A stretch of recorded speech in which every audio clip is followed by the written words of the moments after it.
السلام کے سینے کو اللہ نے ایسی وسعتیں اور ایسی طاقتیں عطا فرمائی کہ پہاڑ جو بوجھ برداشت نہیں کر سکتا اور ہمارے آقا کا سینہ بہت کوئی برداشت کر سکتا. سبحان اللہ.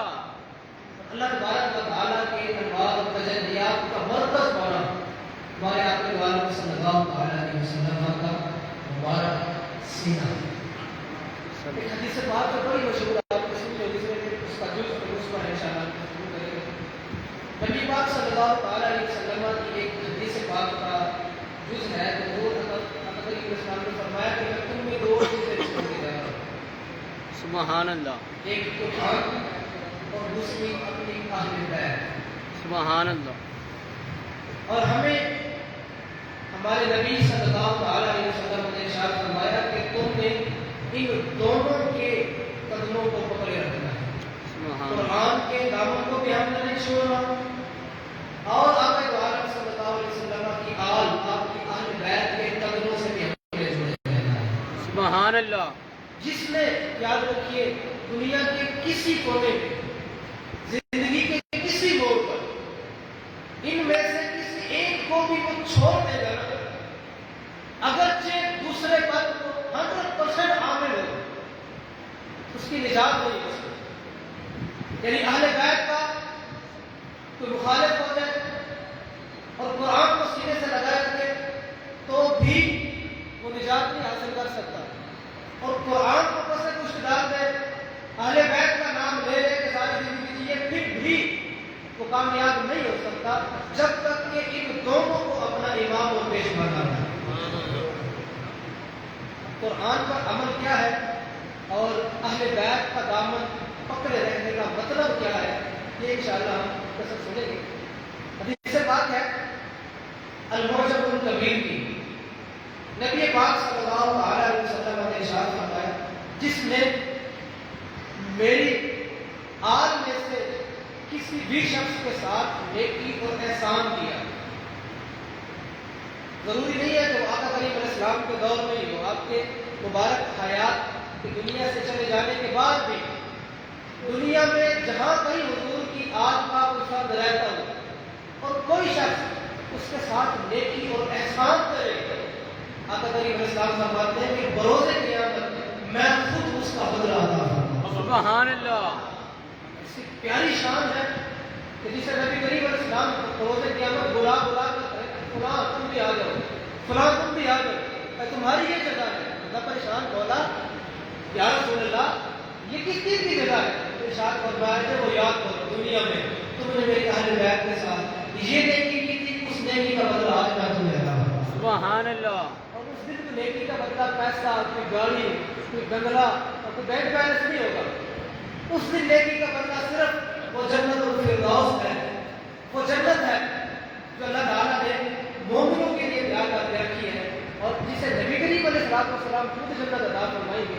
علماء فرماتے ہیں کہ اسے عام جنت نہیں، اسے جنت الفردوس جس میں حضور خود تشریف فرما ہوں گے وہ جنت عطا کی جائے گی. سبحان اللہ. ان دونوں کو سنانے کا مقصد یہ ہے کہ ہمیں جنہوں نے کتابیں سنائی ہیں ان کے اندر یہ دونوں چیزیں پائی جاتی ہیں. بے شک. سبحان اللہ. اور الحمدللہ وہ آل رسول بھی ہے. سبحان اللہ. وہ سید زادے بھی ہے. اور نبی کریم علیہ السلام کی اس حدیث کا یعنی ہی اگر ہم ایک ہی جگہ پر عمل کرنا چاہیے کہ قرآن جس میں اس پر بھی عمل کرے اور اہل بیت کی خدمت میں بھی 10 بستہ یوں کر لے تو الحمدللہ ہمارے پاس ایک بڑا اچھا موقع تھا. جنہوں نے کتاب سنی ہے کہ انہوں نے وہ سید زادے کے بھی شہادت مانگ کے بعد نماز بھی پڑھی ہے اور اللہ کے پیارے حبیب علیہ السلام کے سینے پر نازل ہونے والا قرآن پاک سے سبحان اللہ. بقیہ حافظ قرآن کی بنسبت سید زادے کی شان زیادہ ہے. اور امام اہل سنت امام احمد بن حنبل صاحب رحمۃ اللہ تعالی علیہ کا فتویٰ ہے. دیکھیں یہ دنیا کے اندر مال و دولت کے لحاظ سے اپ اینڈ ڈاؤن ہوتے نا لوگ، یہ اللہ نے ایک تقسیم کاری ہے. اللہ نے کسی کو زیادہ مال دے دیا، کسی کو کم دے دیا، کسی کو کوئی بڑا منصب دے دیا، کسی کو کوئی چھوٹا منصب دے دیا. اور اگر کہیں ایسا ہو جائے کہ کوئی سید زیادہ ہمارے ماتحت آ جائے، ہم سے چھوٹے منصب پر آ جائے تو ہمارا اس کے ساتھ تو نوکروں والا تعلق نہیں ہونا چاہیے. امام اہل سنت امام احمد رضا خان صاحب کے گھر کے اندر چھوٹے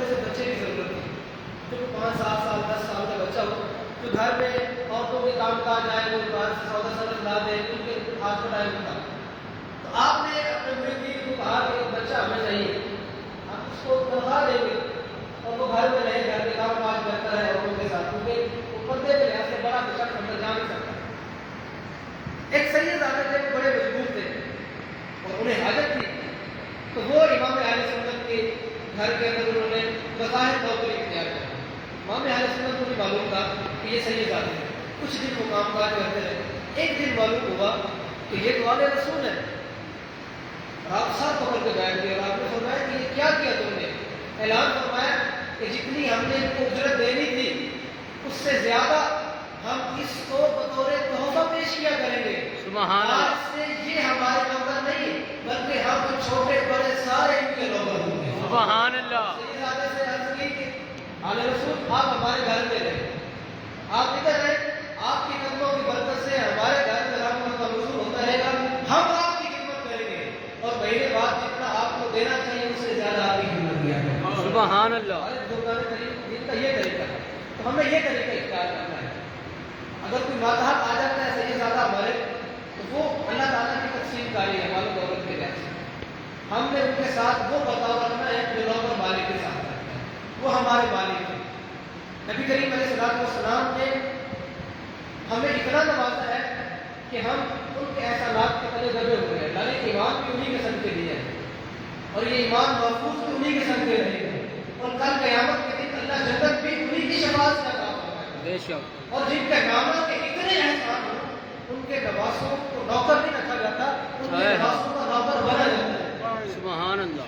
اور یہ یاد رکھیے صحیح مسئلہ کہ اگر ایک طرف عالم ہو اور دوسری طرف سید زادہ ہو جو عالم نہیں ہے، پھر شریعت یہ کہتی ہے کہ عالم کو امام بنایا جائے سبحان اللہ۔ کہ علم کی فضیلت زیادہ ہے۔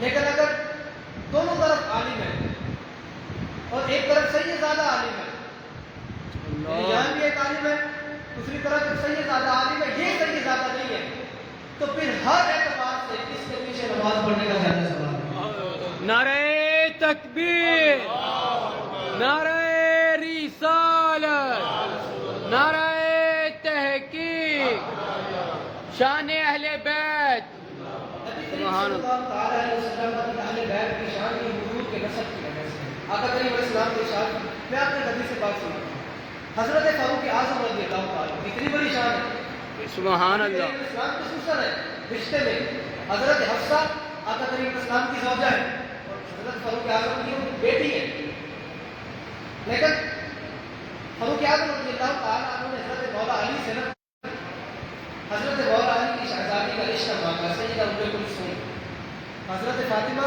اور مولا علی کی بیٹی ہے حضرت ام کلثوم، ان سے رشتہ مانگا۔ امیر المؤمنین ہے اور ارشاد فرمایا کہ علی میں آپ کی بیٹی سے نکاح کرنا چاہتا ہوں۔ پوچھنے والوں نے پوچھا کہ آپ کی اور بھی بیوی ہے، آپ کو اور شادی کی کیا حاجت ہے؟ اور اگر کرنی بھی ہے تو آپ تو امیر المؤمنین ہیں، آپ تو بڑے بڑے عمراء اور سرداروں کی بیٹیاں بھی اپنے نکاح میں لانا چاہیں تو ہر کوئی آپ کو دے گا۔ اور بخود جب یہ احرام فتح کیا گیا تو یہاں سے سیدہ شہر بانو اس وقت تک مسلمان نہیں تھے، وہ قیدی بنا کر وہاں لائی گئی، تو وہ یہاں کے بادشاہ کی بیٹی تھی، وہ حضرت فاروق اعظم کو خود حضرت امام حسین کے نکاح میں بھی لوگوں نے کہا اتنی بڑی بڑی شہزادیاں آئی ہیں، آپ نے ان کے ساتھ نکاح کرنے کی کوئی خواہش ظاہر نہیں کی، مولا علی کی شہزادی تو عمر میں بھی آپ سے بہت چھوٹی ہے، لیکن ان کے ساتھ شادی کرنے کی وجہ کیا ہے؟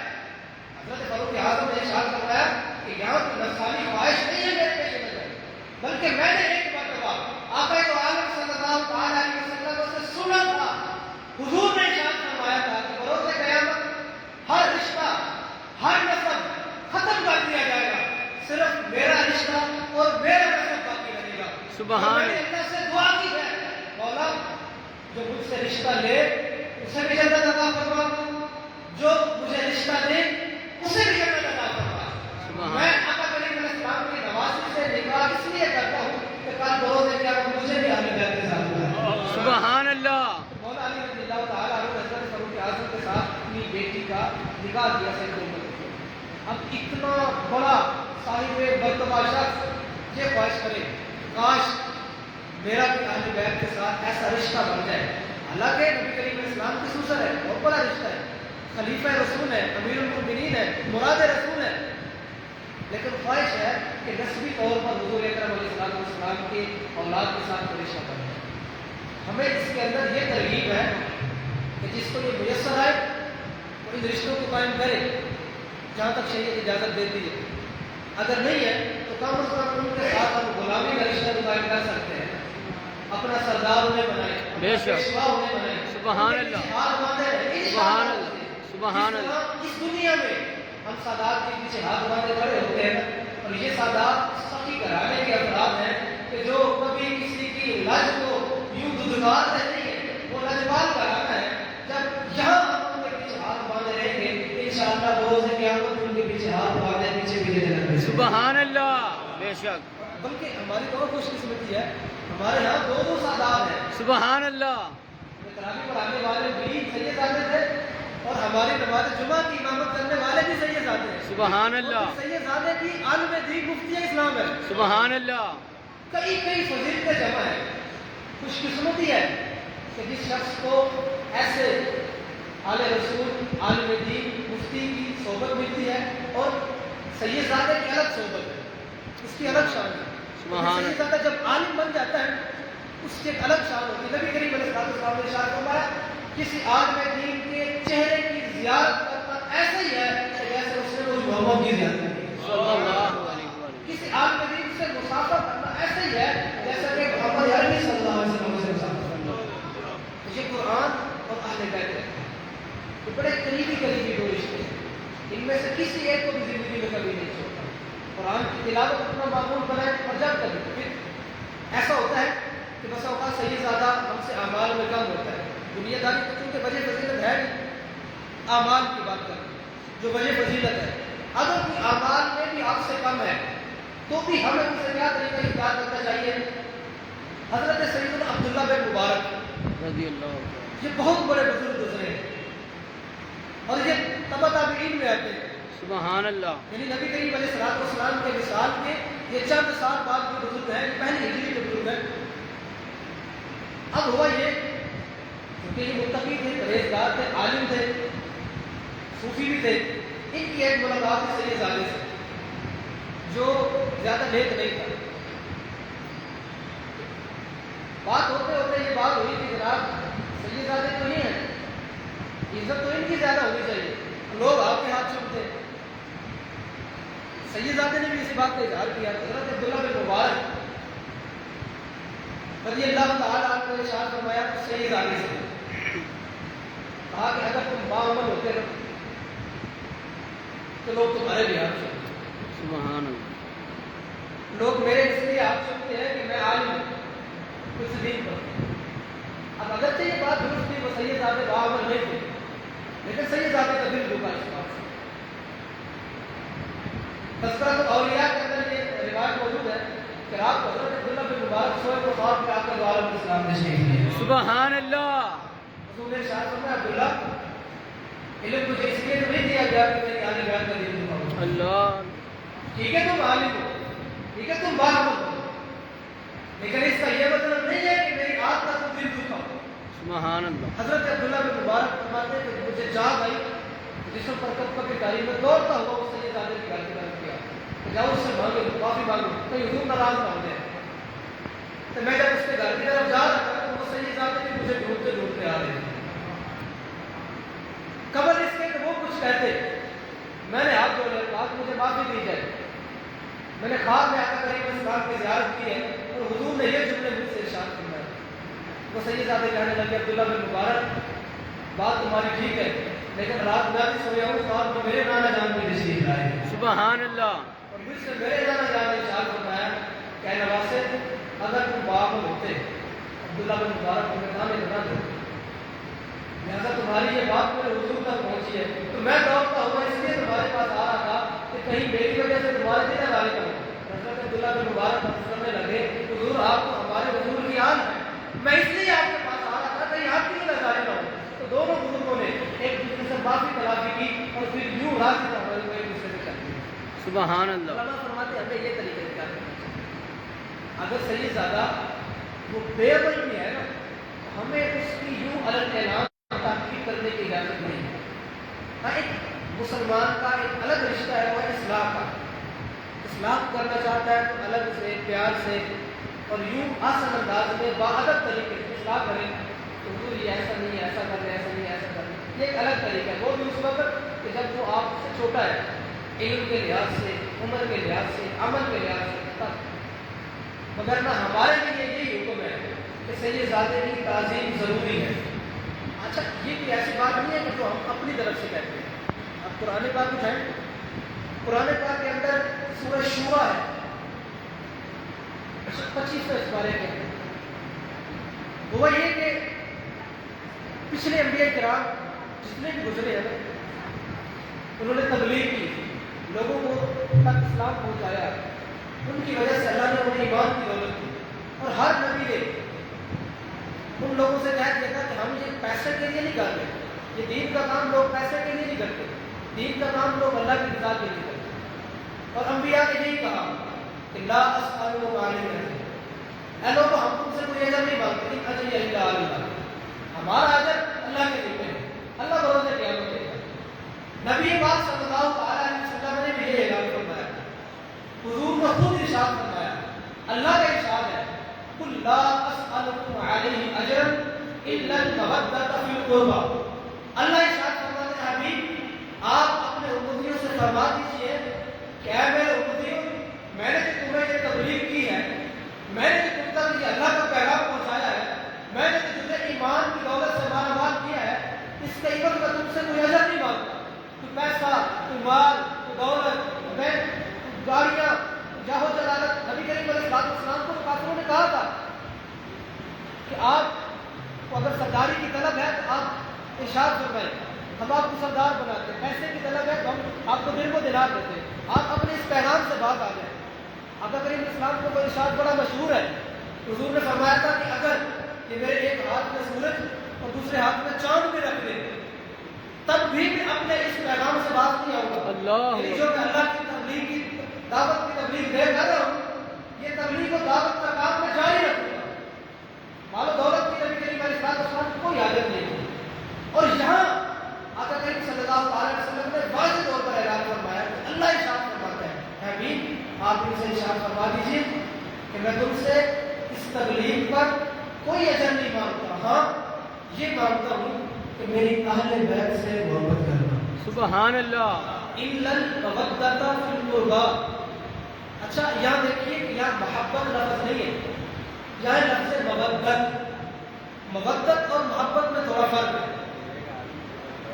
محبت یہ ہوتی ہے کہ بندہ اپنے محبوب کے بغیر رہ سکے. مودت یہ اس پیار محبت کی سپرلیٹو ڈگری ہے. مودت محب اپنے محبوب کے بغیر لمحہ بھر بھی جی نہ سکتے.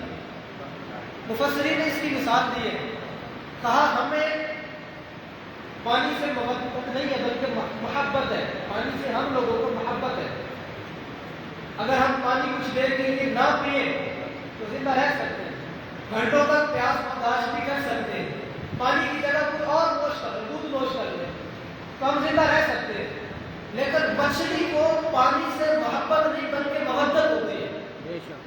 کہ اس مچھلی کو پانی سے جدا کریں تو وہ چند لمحوں میں تڑپ تڑپ کا جام دے دیتے ہیں. مفسرین فرماتے ہیں کہ قرآن کا یہ اسلوب ہے. قرآن یہ کہتا ہے کہ تم نبی کریم علیہ السلام کی اہل بیت سے محبت نہیں بلکہ مودت رکھو. کہ محبت یہ ہوتی ہے کہ تم اس اہل بیت کے بغیر جی سکو. مودت یہ ہے کہ جب تم اہل بیت سے جدا ہو جاؤ تو تم مرنے والے ہو. اور یہ کیفیت نبی پاک صلی اللہ علیہ وسلم نے ہم سے خود طلب کروائی. سبحان اللہ. سبحان اللہ. لہذا ہم پر یہ لازم ہے کہ ہم آقا عالم صلی اللہ علیہ وسلم کی اہل بیت کی اور آپ سے نسبت رکھنے والے ہر چیز کی تعظیم، ادب، احترام رکھیں. اور آپ دوسری آیت مبارکہ میں یہ سورۃ الفتح ہے 26 پارے کے اندر، اس میں اللہ نے ارشاد فرمایا وَتُعَزِّرُوهُ وَتُوَقِّرُوهُ. اے لوگوں میرے حبیب کی خوب تعظیم کرو، میرے حبیب کی خوب توقیر کرو. علماء نے لکھا ہے کہ نبی کریم علیہ السلام کی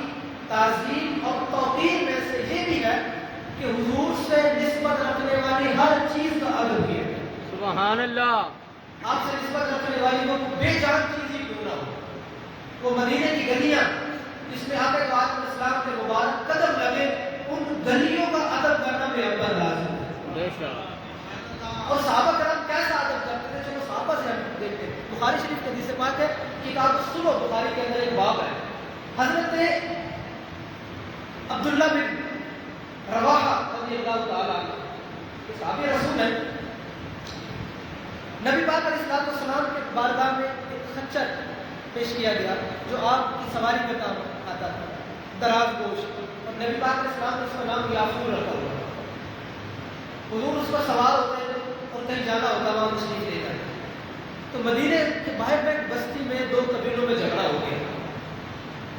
جب جھگڑا ہوا تو آقا کریم علیہ السلام صلح کروانے کے لیے ان میں تشریف لے گئے اور آپ اسی دراز گوشت پر سواری کر کے وہاں گئے. اور جس جگہ تو پنچایت لگی ہوئی تھی آپ وہاں گئے اور دراز گوشت کو تھوڑا دور کھڑا کر دیا، باندھ دیا.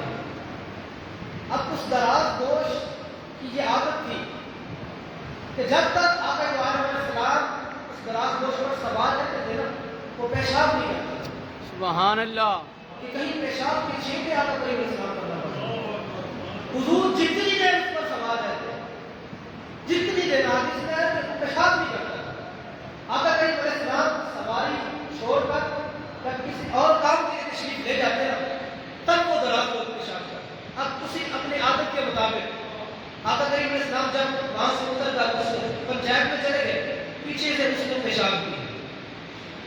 اب عبداللہ بن ابی ایک منافق گزرا ہے. آقا کریم علیہ السلام کے صحابہ میں وہ گل مل کے رہتا تھا، لیکن اپنے آپ کو مسلمان ظاہر کرتا تھا، لیکن وہ تھا منافق. حضور کو بھی معلوم تھا اور قرآن کے اندر اللہ نے اس کی منافقت کو بیان بھی کرنا ہے کہ سورۃ المنافقون 28ویں پارے کے اندر یہ حضور بھی اسی کے بارے میں ہے. اب ہوا یہ کہ اب یہ جو لوگ ہوتے ہیں اس طرح کے منافقین کے اوپر سے اللہ اللہ دین دین کی بڑی بڑی باتیں کریں گے، داڑیاں بھی رکھیں گے، پگڑیاں بھی باندھیں گے، نمازیں بھی پڑھیں گے، لیکن اندر ان کے بغض رسول بھرا ہوتا ہے. اور جب بھی انہیں کو موقع ملتا ہے تو وہ اپنے وہ اندر کا گند باہر نکالتے ہیں. اب ہوا یہ کہ جب اس دراز گوشت نے پیشاب کیا نا، تو وہ عبداللہ بن ابی اور رئیس المنافقین اس نے اپنے امامے کا شبلہ لیا اور یوں ناک پہ رکھا اور کہنے لگا کہ کتنی بو ہے اس کے پیشاب میں. حدیث کے الفاظ ہے کہ حضرت عبداللہ بن رواحہ جب پاس کھڑے تھے نا، آپ کو جلال آ گیا. اس حدیث کی یہ ضرورت کہ یہاں تک علیہ السلام کے دراز گوشت کے پیشاب کو بدبودار ہے، حالانکہ گدھے کے پیشاب میں بدبو ہی ہوتی ہے، خوشبو نہیں ہوتی ہے. لیکن حدیث کے الفاظ میں حضرت عبداللہ بن رواحہ نے کچھ اونچی سانسیں لینا شروع کی، ایسے ایسے کرنا شروع کیا. سبحان اللہ.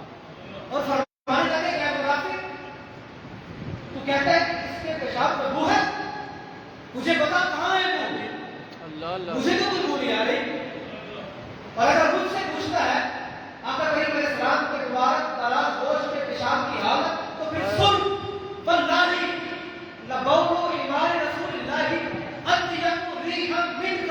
سبحان اللہ. یہ جو تم نے مہنگی ترین خوشبو لگائی ہوئی ہے نا، اللہ کی قسم ہے ہمارے نزدیک تمہاری اس خوشبو سے کہیں زیادہ خوشبو حضور کے اس دراز گوشت کے پیشاب سے آتی ہے. سبحان اللہ. صحابہ کرام علیہ رضوان آقا کریم علیہ السلام سے منسوخ چیزوں کا اتنا ادب کرتے تھے کہ آپ کے جانور کے پیشاب کو بدبودار کہنا بھی غیر ضروری ہے. سبحان اللہ. آل رسول تو حضور کے جگر کا ٹکڑا ہے. آقا کریم علیہ السلام نے فرمایا فاطمہ تو بنت منی، فاطمہ میرے جگر کا ٹکڑا ہے. کسی کے بیٹوں کو برا کہا جائے نا تو ماں کا دل دکھتا ہے. بیٹا جتنا مرضی برا ہو، ماں یہ گوارا نہیں کرتی کہ میرے بیٹے کی بدخویاں بیان کی جائے، یا اسے تحقیرانہ انداز میں بلایا جائے، یا اس کی حقارت کی جائے. اب تصور کریں اگر کسی سید زادے کے ساتھ زیادتی کی جائے تو یقیناً سیدہ فاطمہ الزہرا رضی اللہ تعالیٰ عنہا. اور حضور نے ارشاد فرمایا جس نے فاطمہ کو غضبناک کیا اس نے مجھے غضبناک کیا، اور جس نے مجھے غضبناک کیا اس نے اللہ کو غضبناک کیا. تصور کریں اہل بیت اور سادات کی بے ادبی اور بے حرمتی یہ کس قدر بڑے گناہ کی طرف لے گئے. اور یہ حدیث پاک آپ نے پہلے سنی ہے نا کہ علیہ وسلم نے ارشاد فرمایا کہ روز قیامت میں اپنی اہل بیت سے نیکی اور بھلائی کرنے والوں کو بدلہ خود دوں گا۔ علماء نے اس کی وضاحت میں یہ لکھا ہے، کہا اس حدیث کا جو مفہوم مخالف ہے نا وہ دوسرا رخ تصویر کا، وہ یہ کہتا ہے کہ اگر کسی نے اہل بیت میں سے کسی فرد کے ساتھ زیادتی کی، جس طرح نیکی کرنے والوں کو بدلہ خود حضور دیں گے، زیادتی کرنے والوں کا گریبان خود حضور۔ اللہ اکبر، اللہ اکبر۔ تصور کریں، ہے سوچ کی کب کبھی داری ہو جاتی ہے کہ کسی بندے کے خلاف حضور اٹھ کر ایک روزے کیا، وہ جن کی وما ينطق عن الهوى والی زبان سے ہم نے بخشا جانا ہے، سبحان اللہ۔ ان کے نام سے ہمارے لیے شفاعت کے الفاظ نکلنے ہیں تو اللہ نے معاف کرنا ہے۔ وہ اگر ہمارے خلاف عمل ہوئے، اور بالخصوص میں یہ قطعا نہیں کہتا کہ دنیا میں جتنے بھی سادات ہیں وہ سارے کے سارے ایسے ہیں کہ بے عیب ہے، ان کے اندر کوئی عیب نہیں ہے، انسان ہے، انسان کے اندر عیب آ سکتے ہیں، لیکن ہمارا جو ان کے ساتھ تعلق اور ادب کا رشتہ جو بنا ہے نا، وہ اس لیے نہیں بنا کہ وہ معاشرے میں ہمارے ساتھ رہتے ہیں، بلکہ ادب اس لیے کرتے ہیں کہ حضور کیا ہوگا، سبحان اللہ۔ بس اس کے بعد بات ہی ختم ہے کہ حضور کیا ہوگا۔ بس اگر ان کی وجہ سے ہماری عزت پر غلط آیا، ان کی وجہ سے ہماری عزت کی کم ہوئی، تو کل بروز قیامت حضور کی عزتوں کے تاج پہنے ہیں۔ سبحان اللہ۔ آپ کو ایک واقعہ سناتے ہیں۔ حضرت سیدنا جنید بغدادی رحمۃ اللہ علیہ، رحمت اللہ تعالی۔ سبحان اللہ۔ کس بندے نے ان کا نام نہیں سنا؟ کہ سید الطائفہ، بے شک، اولیاء کے ایک گروہ کے سردار بے شک، اور حضور غوث پاک رضی اللہ۔ سیدنا شیخ عبد القادر جیلانی رحمۃ اللہ تعالیٰ علیہ کی پیروں میں سے ہے حضرت جنید بغدادی۔ بے شک، اتنی بڑی حضرت، آپ کو یہ بھائی جنید سے جنید بغدادی کس نے بنایا؟ سبحان اللہ۔ آپ کی سیرت کے اندر لکھا کہ آپ پہلوان تھے اور کھڑا کیا کرتے تھے، بے شک، اور جنید کا ایک نام تھا کہ پورے بغداد میں جنید کا ہم پلہ، جنید کے ساتھ بازو لگانے والا، کھاڑے میں وہ قمیض اتار کے لڑنے والا کوئی پہلوان نہیں ملتا۔ وہ جو بغداد کا بادشاہ تھا نا، وہ اس پر بڑا گھمنڈ کرتا تھا کہ ہے کسی کے پاس میرے پہلوان جیسا پہلوان۔ بادشاہ چونکہ مال و دولت ان کے پاس ہوتا ہے تو یوں کی ایکشن کے یہ سامان کرتے ہیں، حضرت جنید بغدادی بھی بادشاہ کے پاس رہتے تھے۔ بادشاہ نے اپنے ایک نا وہ منادی سے کہا کہ جاؤ بغداد کی گلیوں میں اعلان کرو کہ جنید کا کوئی مقابل ہے تو وہ آئے، اگر وہ جنید سے جیت گیا تو اس کو منہ مانگا انعام دیا جائے۔ سبحان اللہ۔ اور بعض سیرت نگاروں نے لکھا ہے کہ بادشاہ نے کہا کہ میں اپنی سلطنت کا ایک حصہ اسے دوں گا۔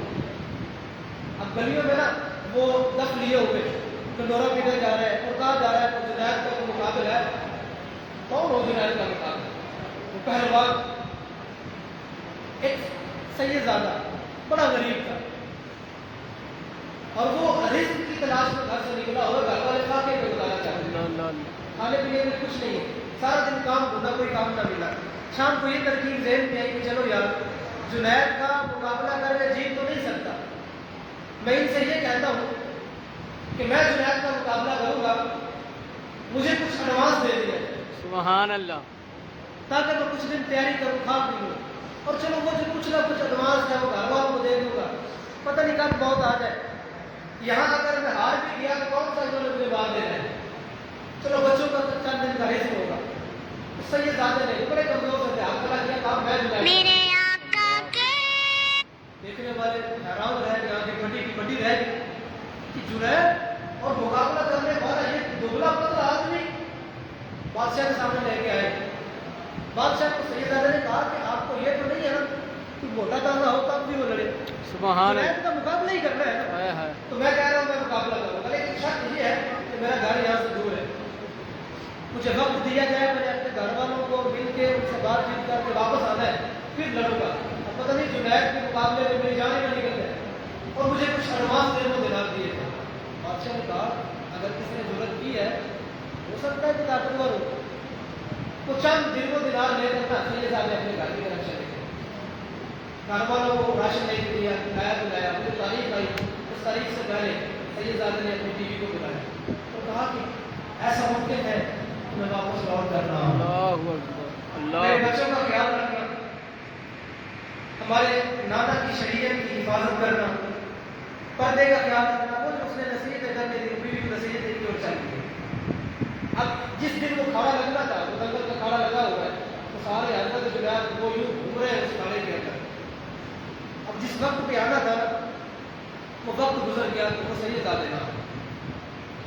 لوگوں نے بادشاہ کو کہنا شروع کر دیا کہ بادشاہ کو بڑا عقل مند ہے، وہ بندہ بھی جنید کے ساتھ مار سکتا تھا، تو نے اس کی بات مان کے ہمارا وقت بھی ضائع کیا، ہمیں بلا دیا۔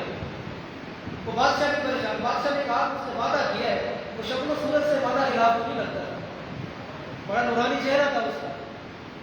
انتظار کرتے ہیں، یہی باتیں چل رہی تھی کہ وہ سید آتا، وہ بچوں کو چیرتا ہوا اس میدان میں۔ سبحان اللہ۔ کہا مجھے لیٹ آنے کا معذرت دی جائے، کسی وجہ سے میں لیٹ آیا ہوں، میں اپنے وعدے پر پورا اتر آیا ہوں، اب میں لڑوں گا، ہار یا جیت وہ مقدر کی بات ہے۔ حضرت جنید بغدادی رحمۃ اللہ تعالیٰ ہے، وہ جو ایک خاص لباس ہوتا ہے نا کشتی کرنے کا، وہ پہن کے کھڑے گئے، وہ سید زادے کی قمیض اتار کے آئے۔ تو مورخین نے لکھا ہے کہ جب وہ کشتی کرتے ہوئے ہاتھ کے اندر ہاتھ ڈالا نا، تو جنید کا ہاتھ اتنا سخت تھا کہ سید زادے کی انگلیوں سے وہ چٹکنے کی آواز آنے لگی، جیسے گھڑیاں ٹوٹنے لگی۔ سید زادے نے قریب ہو کر کہا جنید ساری زندگی تو لڑتا رہا ہے، بڑے انعام حاصل کر لیے، جس نبی کا تو کلمہ پڑھتا ہے نا وہ اس نبی کا نواسا ہے۔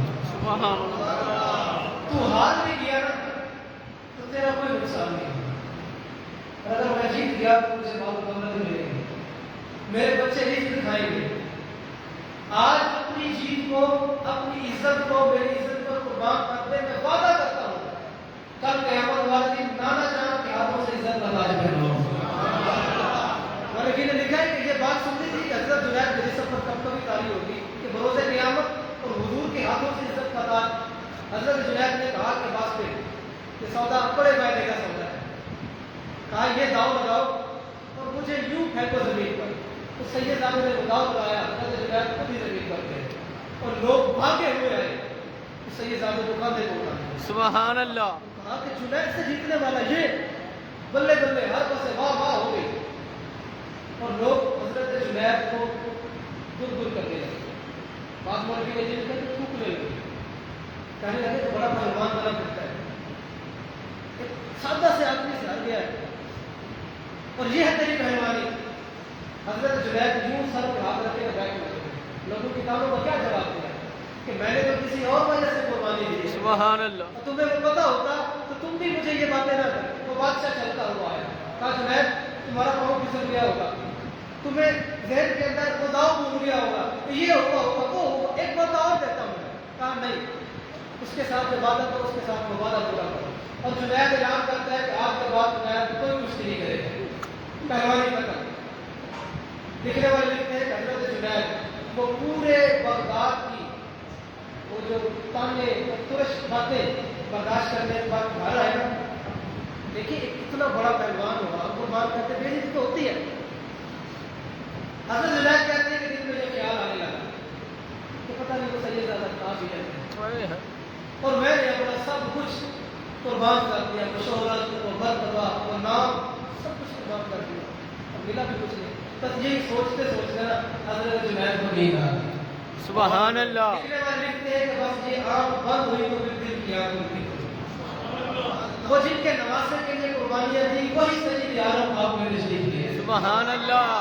اور حضرت جنید فرماتے ہیں کہ مجھے حضور نے کھڑا کیا، اور وہ روحانی طور پر ایک تاج تھا جو میرے سر پہ رکھا۔ ارشاد فرمایا جنید آج تو نے ہمارے ایک نواسے کے لیے قربانیاں دی ہیں، اس نے تمہارے ساتھ عزت کا وعدہ کیا تھا، یاد رکھو ہم صحیح گھرانے کے لوگ ہیں، ہم ادھار نہیں رکھتے، تو قیامت میں تو دیں گے لوگ آج سے ہم نے تجھے عزت دلا ہے۔ سبحان اللہ۔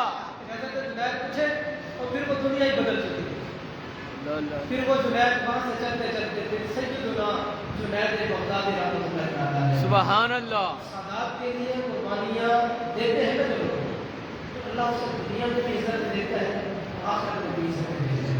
یاد رکھیے یہ آقا دو عالم صلی اللہ علیہ وسلم کے گھر والے ہیں، حضور کے گھر کے افراد ہیں، آقا کریم علیہ السلام کا خون ہے، آپ کی آل ہے، ہم سب پر لازم ہے کہ ہم ہر طرح سے ان کا حق و احترام کریں۔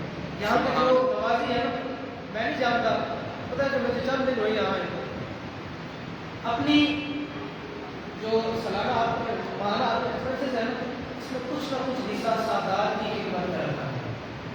بھلے آپ ایک آزار ہیں کہ میں کسی نہ کسی صحیح زیادہ کے لیے مہینے میں خدمت کیا کروں سبحان تاکہ سادات کو کسی کے سامنے ہاتھ پھیلانے کی ضرورت نہ پڑے. اور یہ یاد رکھو کہ محلے والے مخملی بستروں پہ سوتے ہیں اور حضور کی آج والے نان شکیلہ کو بھی ترس رہے ہو نا تو کل بروز قیامت حضور سے شفاعت کس منہ سے لے گا. اپنا بھی قربان کیا کرے سادات کی کرتوں پر, پھر سادات کے موسم سے اللہ سے مانگا کرے. اللہ انشاءاللہ دنیا بھی دے گا, دین بھی دے گا, مال بھی دے گا, دولت بھی دے گا. آمین. اللہ ہمیں قرآن کا دامن تھامے رکھنے, اس کی تلاوت کیے رکھنے اور سادات کا ادب و احترام کیے رکھنے کو توفیق عطا فرمائے. سبحان اللہ. آمین. بجاہ نبی